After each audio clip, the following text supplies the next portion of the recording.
এই মাহে মুহররম মাস যখন উম্মতে মুহাম্মাদের সামনে চলে আসে, এই মাহে মুহররম মাসের মধ্যে মুহররম মাসের 10 তারিখ তথা আশুরার দিনে উম্মতে মুহাম্মদীর এমন এক ঘটনা উম্মতে মুহাম্মদীকে জানান দেয়, যেই ঘটনা শুনলেই উম্মতে মুহাম্মদী আমার নবীর উম্মতরা যাদের কলিজার মধ্যে রক্তক্ষরণ হয়, ঠিক না ঠিক?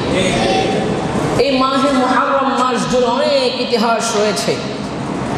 আমি যদি সংক্ষিপ্ত করে বলতে চাই, এই মাহে মুহররম মাসের 10 তারিখ আশুরার দিনে আমার আল্লাহ তাআলা কুল কায়নাত সাজিয়েছেন। সুবহানাল্লাহ বলেন। এই মাহে মুহররম মাসের 10 তারিখের মধ্যে আমার আল্লাহ তাআলা কিয়ামত সংগঠিত করবেন। সুবহানাল্লাহ বলেন। শুধু তাই নয়, এই মাহে মুহররমের 10 তারিখ আমাদেরকে আরো শিক্ষা দেয়, সাইয়্যিদুনা আমাদের আদি পিতা হযরতে আদম আলাইহিস সালাতু ওয়াস সালামকে আল্লাহ সৃষ্টি করেছেন এই মাহে মুহররম মাসের মধ্যে। শুধু তাই নয়, সাইয়্যিদুনা ইব্রাহিম আলাইহিস সালাতু ওয়াস সালামকে নমরুদের আগুন থেকে আমার আল্লাহ তাআলা হেফাজত করেছিলেন এই মাহে মুহররমের 10 তারিখের মধ্যে। শুধু তাই নয়, অসংখ্য নবী আম্বিয়াগণের স্মৃতি জড়িয়ে আছে এই মাহে মুহররম মাসের আশুরার দিনে। সবচাইতে হৃদয় বিদারক যে ঘটনা উম্মতে মুহাম্মদীকে শিক্ষা দেয়, সেটা হলো আমার নবীর আওলাদে পাক, আমার নবীর কলিজার টুকরা, আমার নবীর লখতে জিগর, আমার নবীর নাতি সাইয়্যিদুনা ইমামুশ শুহাদা, ইমামে কারবালা, ইমাম হুসাইন রাদিয়াল্লাহু তাআলা আনহুর শাহাদাত বলেন। কিয়ামত পর্যন্ত অদ্বিতীয় এরকম কোনো ঘটনা আর ঘটবে। সম্মানিত হাজিরিন, আমরা যেহেতু মুহররম মাস, আমরা ইনশাআল্লাহ মুহররমের ইতিহাস কুরআন এবং হাদিস থেকে আলোচনা করব। আল্লাহ তাআলা আমাদেরকে মুহররম মাস, আশুরা এবং আহলে বায়তের মুহাব্বত ফজিলত বোঝার তৌফিক দান করুক, আমিন বলেন। সম্মানিত হাজিরিন, আমি মুহররম মাস আমরা সবাই আলেমদের জবান থেকে মুহররম মাসের ঘটনা শুনি। কোথায় থেকে শুনি? যে কুফা নগরী থেকে আমার নবীর আওলাদের কাছে ইমামে পাক, ইমামুশ শুহাদার কাছে শত শত চিঠি পাঠিয়েছিলেন, ঠিক না ভাই? ঠিক। এই জায়গা থেকে আমরা কি করি?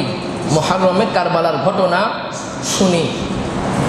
কুফাবাসী কেন আমার নবীজির আওলাদে পাক, লখতে জিগর, নূরে নজর, আমার নবীর কলিজার টুকরা ইমামুশ শুহাদা, ইমামে পাক ইমাম হুসাইন রাদিয়াল্লাহু তাআলা আনহুকে চিঠি পাঠালেন? এই ঘটনা আলেমদের জবান থেকে আমরা শুনি 60 হিজরি থেকে। কয় হিজরি থেকে? 60 হিজরি। 60 হিজরির আগে আমার নবীর যুগ থেকে কারবালার ঘটনা ইতিহাস শুরু হয়েছে। 60 হিজরি থেকে নয়, কারবালার ইতিহাস শুরু হয়েছে আমার নবী মক্কা থেকে। আমার নবী যখন মদিনায়ে তৈয়বায় হিজরত করেছেন, ওই সময় থেকে কারবালার ইতিহাস লেগে গিয়েছে। ইনশাআল্লাহ আমরা পর্যায়ক্রমে আলোচনা করব। আমরা এখন আজকে আলোচনা শুরু করব ইনশাআল্লাহ আমার নবী মক্কার জমিন থেকে মদিনায় হিজরত, এই জায়গা থেকে শুরু করব। আস্তে আস্তে খেলাফত কার থেকে কার কাছে আসলেন। দেখেন, মুসলমানরা আমার নবীর যুগে সোনালী যুগ যেটাকে বলা হতো, মুসলমানরা একত্রিত ছিল। কি ছিল? একত্রিত ছিল। আমার প্রতিবেশী, আমার একজন ভাই, আমার মুসলিম ভাই, তার একটা কষ্ট আমি কষ্ট পেতাম, এটা ছিল মুসলমানের চরিত্র, ঠিক না বে ঠিক? কিন্তু এখন বর্তমানের মধ্যে এসে 2025 সালের মধ্যে এসে অবস্থা এমন হয়ে গিয়েছে, আমার প্রতিবেশী ভালো আছে, এটা আমার সহ্য হচ্ছে না। মুসলমানের চরিত্র কি ছিল? প্রতিবেশীর কষ্টে আমি কষ্ট পাইতাম, কিন্তু এখন মুসলমানের চরিত্র এমন হয়ে গিয়েছে, আমার প্রতিবেশী ভালো আছে, আমার সহ্য হয় না। এই যে একটা অভ্যাস, এই অভ্যাস আমাদের ভিতরে কারা ঢুকিয়েছে, ইতিহাস আমাদেরকে সাক্ষী দেবে। আমি ইনশাআল্লাহ আমি একেবারে মদিনায়ে তৈয়বা থেকে শুরু করব, যতটুকু পর্যন্ত আল্লাহ তাআলা আজকে জুমা পর্যন্ত নেয় তারপরে ক্রমান্বয়ে আমরা ইনশাআল্লাহ আস্তে আস্তে আস্তে আস্তে সামনের দিকে, এই জুমায় না হলে সামনের জুমা পর্যন্ত ইনশাআল্লাহ আমরা আলোচনা করব। আল্লাহ তাআলা বোঝার তৌফিক দান করুন, সকলে বলি আমিন। দেখেন, মুসলমান আমাদের ধর্মের মধ্যে খলিফা আছে না নাই? ইসলামের সর্বপ্রথম খলিফা কয়জন? আওয়াজ দিলে খুশি হব। আপনারা কথা বললে আমি বুঝবো আলোচনা বোঝেন, আর যদি কথা না বলেন আমি বুঝবো আলোচনা আপনারা বুঝতেছেন না। ইসলামের প্রথম খলিফা কয়জন? একটু নাম বলি। হযরত আবু বকর সিদ্দিক রাদিয়াল্লাহু তাআলা আনহু, হযরত ওমর ফারুক রাদিয়াল্লাহু তাআলা আনহু, হযরত উসমান গনি রাদিয়াল্লাহু তাআলা আনহু, হযরত মাওলা আলী কাররামাল্লাহু ওয়াজহুল কারীম রাদিয়াল্লাহু তাআলা আনহু। এই চারজন, ঠিক না? এই চারজন ইসলামের প্রথম খলিফা। দেখেন, খলিফা নির্বাচনের 4টা পদ্ধতি আছে। কয়টা পদ্ধতি? আমি আগেও বলেছি, আপনারা যদি একটু অমনোযোগী হন ইতিহাস ভুলে যাবেন, ঘটনা মিলাইতে পারবেন না, খুব মনোযোগ থাকতে হবে। খলিফা নির্বাচন হওয়ার পদ্ধতি কয়টা বললাম? মনে রাখবেন। 1 নাম্বার ইশারা ইঙ্গিত। 1 নাম্বার কি বলেন? 1 নাম্বার কি? ইশারা ইঙ্গিত। 2 নাম্বার পদ্ধতি হলো জীবিত খলিফা পরবর্তী খলিফার নাম ঘোষণা করে দেওয়া। বর্তমানে যিনি খলিফা আছে তিনি পরবর্তীতে কে খলিফা হবে এটার নাম আগে থেকে কি করা? ঘোষণা করে দেওয়া। 3 নাম্বার পদ্ধতি হলো মজলিসে শুরা, মানে একটা দল গঠন করা, কয়েকজনের একটা টিম গঠন করা। ওই দল, ওই টিম যারা আছেন তারা চিন্তা ভাবনা করে ফয়সালা করবেন পরবর্তীতে কে খলিফা হবেন। সুবহানাল্লাহ। 4 নাম্বার ইসলামের পদ্ধতি হলো বিশেষ ব্যক্তিরা একজন খলিফার কাছে বায়াত হবে, পরবর্তীতে আওয়াম যারা আছে সকলে ওই খলিফার হাতে কি করবে? বায়াত হবে। এই 4টা পদ্ধতিতে ইসলামে খলিফা নির্বাচন করা হয়, যাদের কাছে খেলাফত থাকবে। এতটুকু বুঝতে পারছেন? এবার আসেন, আমার নবী কামলিওয়ালা সরকারে মদিনা হুজুর কলবে সিনা, আমার নবীজি যখন নাকি অসুস্থ হয়ে পড়লেন, আমার নবী অসুস্থ হওয়ার পরে মসজিদে নববীর মধ্যে সাহাবীগণ অপেক্ষা করছেন আমার নবী কামলিওয়ালা কোথায় আসবেন, নামাজ ইমামতি করতে আসবেন। আমার নবীজি সাহাবীদেরকে হুকুম দিয়ে দিলেন, ও আমার সাহাবীরা, এখন নামাজের ইমামতি যিনি করবেন তিনি হলেন আবু বকর সিদ্দিক রাদিয়াল্লাহু তাআলা। এই যে হাদিসে পাক আমার নবী ইরশাদ করলেন, এই হাদিস দ্বারা, এই ইতিহাস দ্বারা বোঝা যায় আমার নবী যখন অসুস্থ মোবারক ছিলেন, আমার নবী পরবর্তীতে আমার নবীর পরে কে মুসলমানের শাসন করবে, খেলাফতের ভার নেবে, আমার নবী ইশারা ইঙ্গিতে বুঝিয়ে দিলেন যে আমি নবীজির পরে একমাত্র যোগ্য ব্যক্তি হলেন সাইয়্যিদুনা আবু বকর সিদ্দিক রাদিয়াল্লাহু তাআলা। 1 নাম্বার গেল খলিফা নির্বাচনের প্রথম পদ্ধতি। কি বললাম? ইশারা ও ইঙ্গিত। আমার নবী কিন্তু সরাসরি বলে নাই যে আমার পরে আবু বকর সিদ্দিক হবে। আমার নবী ইশারা দিয়ে বুঝালেন যে আমি অসুস্থ আছি, এখন নামাজ পড়াবেন কে? বলেন না, আবু বকর সিদ্দিক। ইশারা দিয়ে আমার নবী ইশারা ইঙ্গিতে বুঝিয়ে দিলেন যে পরবর্তীতে যিনি দায়িত্বে থাকবেন তিনি হলেন কে? 1 নাম্বার গেল। 2 নম্বরে আবু বকর সিদ্দিক রাদিয়াল্লাহু তাআলা আনহু তিনি যখন খেলাফতের মধ্যে ছিলেন, তিনার খেলাফতের শেষ সময়ে তিনি সাহাবীদেরকে ডাক দিলেন, ও আমার সাহাবীরা শোনো, আমার ভাইয়েরা শোনো, তোমাদের কাছে ওমর ফারুককে কেমন মনে হয় খলিফা হিসাবে? সাহাবীদেরকে প্রশ্ন করলেন। সাহাবীরা বলতেছে যে আলহামদুলিল্লাহ, ওমর ফারুক রাদিয়াল্লাহু তাআলা আনহু তিনি সকল দিকে ঠিক আছে, তবে তিনার একটু মেজাজ বেশি। সাহাবীরা এটা বলল।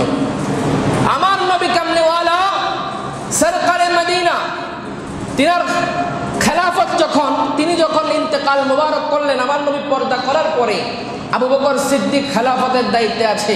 তিনার শেষ সময়ে তিনি যখন সাহাবীদেরকে প্রশ্ন করলেন যে হ্যাঁ তোমাদের কাছে ওমরে ফারুককে কেমন লাগে, তিনি খলিফা হিসেবে কেমন হবে, সকল সাহাবীরা বলছে এমনি সকল কিছু ঠিক আছে, কিন্তু মেজাজ একটু গরম, একটু বেশি। আবু বকর সিদ্দিক বললেন যে আমি আবু বকরের চোখে পৃথিবীর বুকে ফারুক আজম সাইয়্যিদুনা উমরে ফারুক রাদিয়াল্লাহু তাআলা আনহুর মতো দ্বিতীয় কোনো ব্যক্তি নাই। বলেন না সুবহানাল্লাহ। আবু বকর সিদ্দিক নাম কিন্তু ঘোষণা করে গেলেন যে আমি আবু বকর সিদ্দিকের পরবর্তীতে খেলাফত নিবে কে? বলেন না উমরে ফারুক রাদিয়াল্লাহু তাআলা আনহু। উমরে ফারুক রাদিয়াল্লাহু তাআলা আনহু খেলাফতের শেষ সময়ে তিনি মজলিসে শুরা করলেন। মজলিসে শুরার মাধ্যমে খেলাফত পেলেন সাইয়্যিদুনা উসমান রাদিয়াল্লাহু তাআলা। আরো মহব্বত সুবহানাল্লাহ। তারপরে হযরত উসমান রাদিয়াল্লাহু তাআলা আনহুর শাহাদাতের পর মাওলা আলী কাররামাল্লাহু ওয়াজহুল কারীম মদিনা এবং মক্কার বড় বড় সাহাবী যারা আছেন তিনারা মাওলা আলীকে খেলাফতের ভার দিয়ে দিলেন, খলিফা নিযুক্ত করলেন। আস্তে আস্তে সকল সাহাবীরা মাওলা আলীকে খলিফা হিসেবে মানতে লাগলো। সুবহানাল্লাহ। এ হলো ইসলামে খলিফা নির্ধারণের নির্বাচনের কয়টা পদ্ধতি বললাম? 4টা পদ্ধতি। এবার আসেন ইসলামের মধ্যে এই মুসলমানদের ঐক্যতার মধ্যে ফাটল সৃষ্টি কারা করলো? ইতিহাস আমাদের কি বলে দেখেন। আমার নবী কামলিওয়ালা যখন মক্কা থেকে মদিনা শরীফের মধ্যে হিজরত করলেন, আমার নবী হিজরতের আগে মদিনা ছিল ইহুদিদের ইবাদতখানা। কি ছিল? একটু আওয়াজ দিয়ে বলেন। ইহুদিদের ইবাদতখানা। আমার নবী কামলিওয়ালা মদিনার মধ্যে আসলেন। আসার পরে দেখতে পাইলেন যে মদিনার মধ্যে ইহুদিদের ইবাদতখানা। আমার নবী কামলিওয়ালা ইহুদিদের সাথে একটা চুক্তি করলেন, সন্ধি করলেন। কি সন্ধি? বলে তোমরা তোমাদের মতো করে তোমাদের ধর্ম মানো, আমরা আমাদের মতো, আমরা একত্রিতে মিলেমিশে থাকব। যদি আমাদের উপরে কোনো আক্রমণ হয় তাহলে তোমরা সাহায্য করবা, আর যদি তোমাদের উপর আক্রমণ হয় আমরা কি করব? একটা চুক্তিনামা হয়েছে, সন্ধি হয়েছে। এখানে হওয়ার পরে আস্তে আস্তে আস্তে আস্তে আস্তে আস্তে দেখতে লাগলেন মুসলমানদের ধর্ম ইসলাম অনেক প্রসারিত হচ্ছে, ইসলাম ধর্ম অনেক বড় হয়ে যাচ্ছে, ইসলাম আস্তে আস্তে শক্তিশালী হচ্ছে। এটা ইহুদিদের সহ্য হলো না। ইহুদিরা কি করলো? তারা চিন্তা করতে লাগলো যে না, এভাবে চলতে গেলে তো আমাদের ধর্মের নাম নিশানা আর থাকবে না। তারা কি করলেন? আবার চুক্তি ভেঙে, সন্ধি ভেঙে তারা এক ধরনের মুনাফিকি আচরণ শুরু করলেন। তারা তলে তলে তলে তলে মুনাফিকি আচরণ করে, উপর দিয়ে ভালো থাকে কিন্তু নিচে দিয়ে তারা ইসলামের ক্ষতি করার জন্য তারা লেগে পড়ল। তখন তারা চিন্তা করলো ইহুদিরা যে না, এভাবে চলতে থাকলে হবে না, কি করতে হবে? বলে মুসলমানদের যিনি নবী আছে, নবী কামলিওয়ালা, বলেন নবীজিকে কি করতে হবে? যে কোনো মূল্য হত্যা করে ফেলতে হবে। বলেন না নাউজুবিল্লাহ। ইহুদিরা দাওয়াত করলেন নবীজিকে। তো আমার নবী তো কামলিওয়ালা, ঠিক না? আমার নবী তো মদিনাওয়ালা। আমার নবীর মায়া গাছের জন্য হয়, আমার নবীর মায়া মাছের জন্য হয়, আমার নবীর মায়া কুল কায়নাতের জন্য হয়। সুবহানাল্লাহ। নবীজিকে যখন দাওয়াত করলেন, আমার নবী কামলিওয়ালা সাহাবীদেরকে নিয়ে ইহুদিদের দাওয়াতে গেলেন। যাওয়ার পরে তারা নবীজিকে বলছে যে ইয়া রাসূলুল্লাহ, আপনার সাথে আমাদের আলাদা একটু কথা আছে। কি আছে? বলে আলাদা একটু কথা আছে আপনার সাথে। নবী বলছে ঠিক আছে।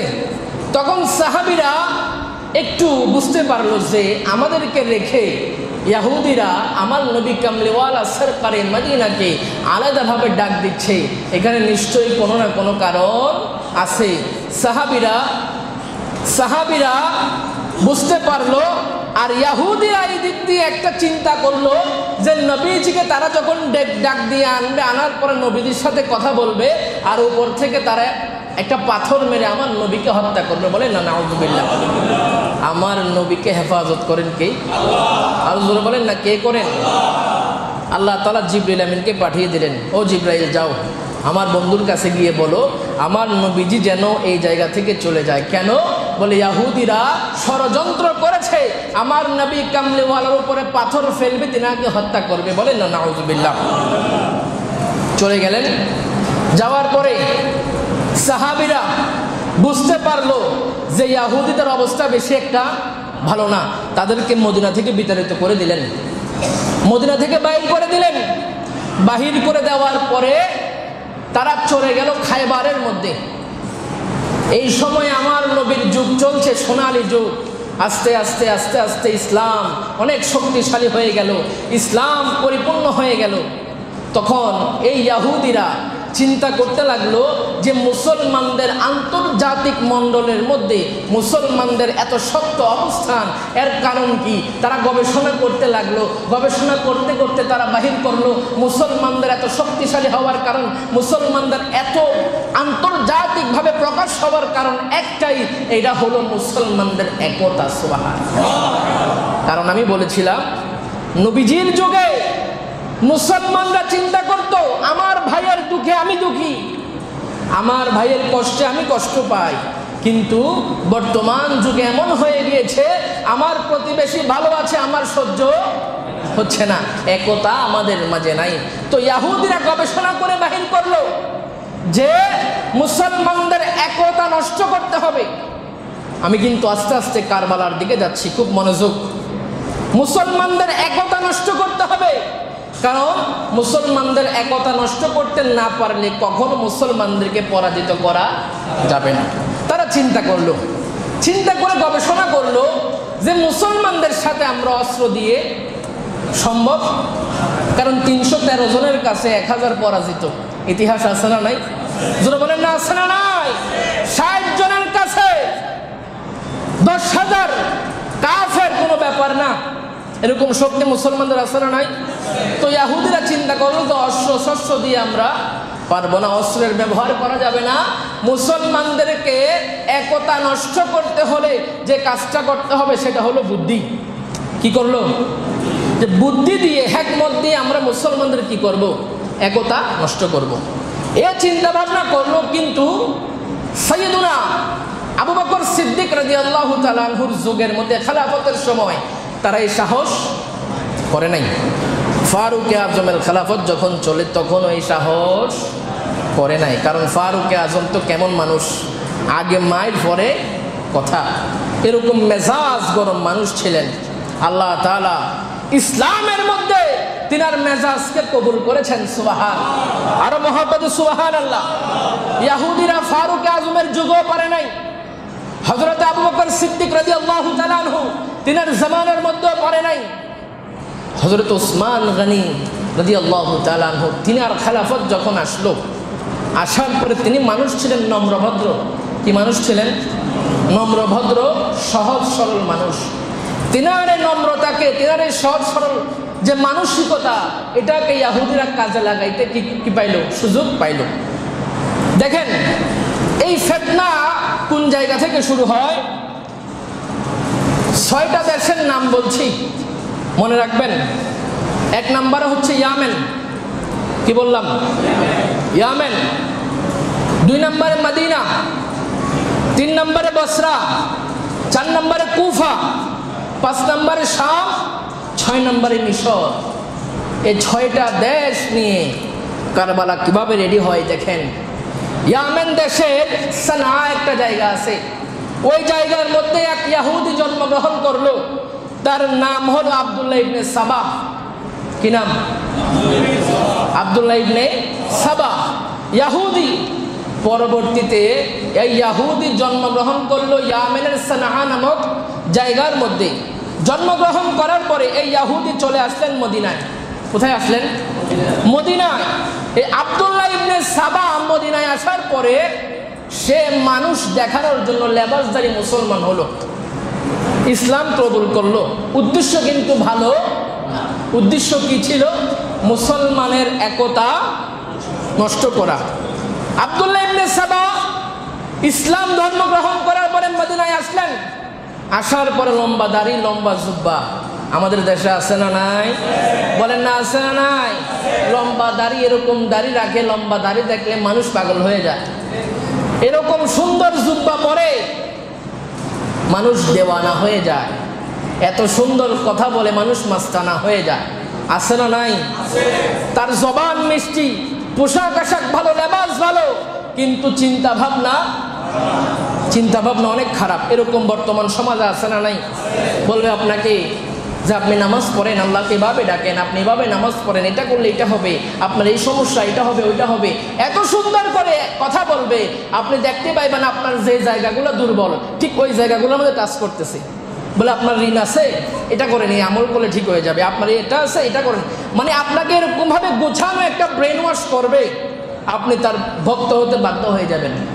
হুট করে একদিন বলবেন নবী তো আমার মতো, নাউজুবিল্লাহ বলেন না, ওই হুজুরে আপনাকে বলবে ইয়াজিদ রহমাতুল্লাহ আলাই, আরে নাউজুবিল্লাহ বলেন না, ওই হুজুরদের জবান থেকে আসে হযরত ইয়াজিদ, নাউজুবিল্লাহ বলে, ওই হুজুররা বলে ইয়াজিদ নাকি 100 রাকাত নফল নামাজ পড়তো। আর ভাই জোরে বলেন না, আরো জোরে বলেন না নাউজুবিল্লাহ। বলে ইয়াজিদ এই কারবালার ঘটনার সাথে জড়িত না, এরকম বক্তব্য ওই হুজুররা দিবে। আব্দুল্লাহ ইবনে সাবার মতো যারা ভিতরগতভাবে ইহুদি, লেবাসধারী, কি বলেন না, লেবাসধারী মুসলমান বর্তমান বাংলাদেশের মধ্যেও আছে। বিভিন্ন TV channel, YouTube, Facebook, social মিডিয়াতে দেখতে পাইবেন ইয়াজিদের প্রশংসা করতে করতে মুখের মধ্যে ফেনা চলে আসে, আছে না নাই?